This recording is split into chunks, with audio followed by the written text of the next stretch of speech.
ఆంధ్రప్రదేశ్లో చంద్రబాబు నాయుడు గారు అధికారం శాశ్వతం అనుకున్నట్లు కనిపిస్తుంది.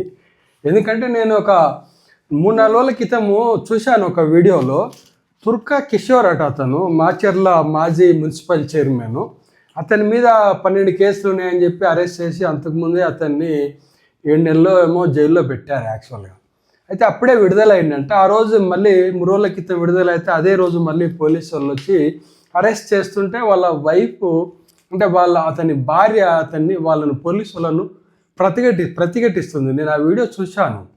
అంతగా అప్పుడు నాకు మ్యాటర్ అర్థం కాలేదు.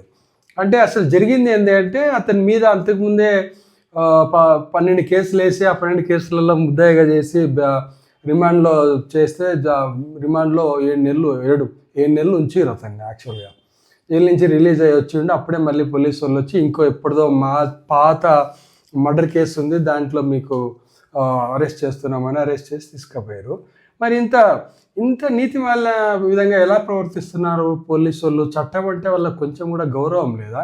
ఒకవేళ అలాంటి కేసు ఉంటే ఆ కేసు కూడా అప్పుడే పెట్టి దాంట్లో కూడా వాళ్ళు అరెస్ట్ చేయొచ్చు కదా, అప్పుడే అన్ని కలిపి అరెస్ట్ చేయొచ్చు కదా ఒకేసారి.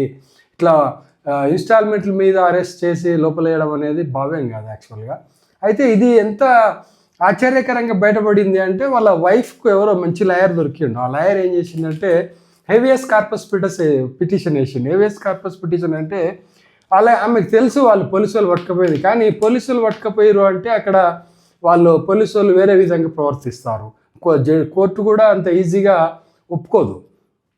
అయితే వీళ్ళు ఏం చేశారంటే హెవియస్ కార్పస్ పిటిషన్ వేయడం వల్ల హైకోర్టులో వాళ్ళు ఏం చేస్తారంటే ఒక వ్యక్తి కనిపిస్తలేడు అనేటువంటి పిటిషన్ దాఖలవుతుంది. సో హెవియస్ కార్పస్ పిటిషన్ వేయగానే హైకోర్టు యాక్షన్ తీసుకొని పోలీసు వాళ్ళకి అతను ఇమ్మీడియట్గా కోర్టులో ప్రజెంట్ చేయమని చెప్పింది.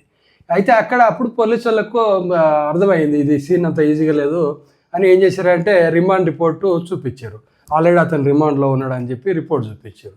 ఆ రిమాండ్ రిపోర్ట్ చూసిన జడ్జి ఎంత ఘోరంగా ఉంది రిమాండ్ రిపోర్ట్, అసలు మెజిస్ట్రేట్లు ఇలా చేస్తున్నారు, మాకే బాధ కలుగుతుంది, మేము సరిగా ట్రైనింగ్ ఇవ్వలేదేమో వాళ్ళకి అని చెప్పి ఆ రిపోర్ట్ను చూసి వెంటనే అతన్ని జైల్లో నుంచి విడుదల చేయాలని చెప్పి ఆర్డర్ ఇచ్చింది ఈరోజు.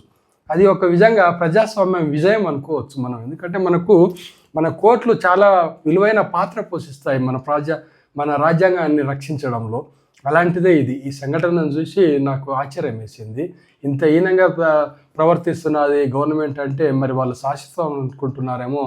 చంద్రబాబు నాయుడు ఇది అధికారం శాశ్వతం అనుకుంటే అది చాలా పొరపాటు పడ్డట్టే.